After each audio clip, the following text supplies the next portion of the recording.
যারা আন্দোলনে ছিল না বছর পেরিয়ে গেলেও শুকায়নি বোনের চোখের পানি। প্রতি মুহূর্তে ছোট ভাই মাহবুব হত্যার বিচারের অপেক্ষায় কেঁদে বুক ভাসান এই নারী।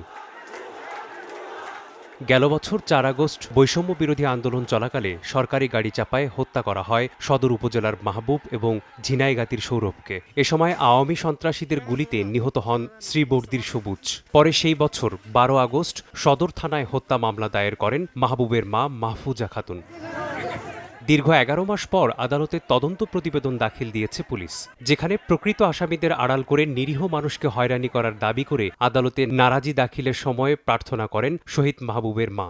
এ বিষয়ে আগামী ৩ আগস্ট পরবর্তী শুনানির দিন ধার্য করেন আদালত। প্রকৃত আসামিদের আইনের আওতায় এনে সুবিচার নিশ্চিত করার দাবি শহীদ মাহবুবের স্বজন ও স্থানীয়দের।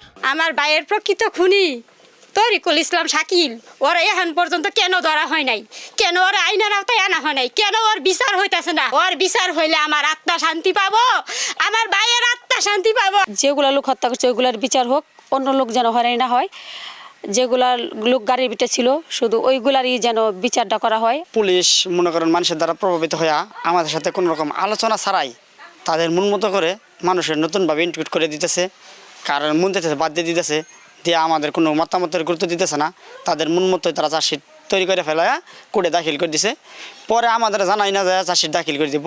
কোর্ট পুলিশ আমাদের ফোন দিয়েছে কালকে আপনাদের মামলার হিয়ারিং আছে। আমার ছেলেরা যারা মারছে, প্রকৃত দোষী যারা, তাদেরই আমি বিচার চাই, তাদেরই যেন শাস্তি হয়। শুনতেছি যারা প্রকৃত দোষী তারা না পড়া নিরহ সাধারণ লোক, এরা ঘটনাস্থল আসিল না, কাছে আসিল না, তা করে আপনার এই মামলা এগুলো ঢুকানি হয়েছে। জুলাই হত্যা মামলায় বিতর্কিত চার্জশিট দেওয়ার অভিযোগে প্রতিবাদ মিছিল ও সংক্ষিপ্ত সমাবেশ করেন বৈষম্য বিরোধী ছাত্র আন্দোলনের নেতাকর্মীরা। যারা সরাসরি এই গণহত্যার সাথে যুক্ত আছে এবং যারা মদত দিচ্ছে পিছন থেকে, তাদের প্রত্যেকে যেন একটা সঠিক বিচার হয় এবং সেটা দ্রুততম সময়ে। এদিকে সব বিধি মেনে পেশাদারিত্বের সঙ্গে তদন্ত প্রতিবেদন জমা দেওয়া হয়েছে বলে জানান জেলা পুলিশ সুপার। তদন্তটা একটা টেকনিক্যাল বিষয়, যারা অপরাধী নয় আইনানুগ বিষয় এবং অভিযোগ এবং প্রমাণের ভিত্তিতে প্রমাণিত না হলে স্বাভাবিকভাবেই তাদের নাম বাদ যাওয়াটা স্বাভাবিক।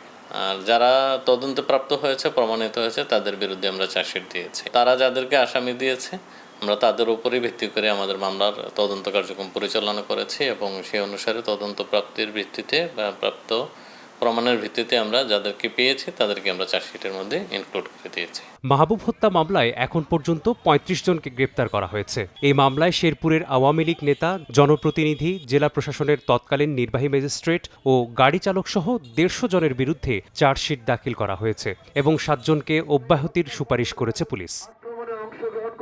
সময় সংবাদ, শেরপুর।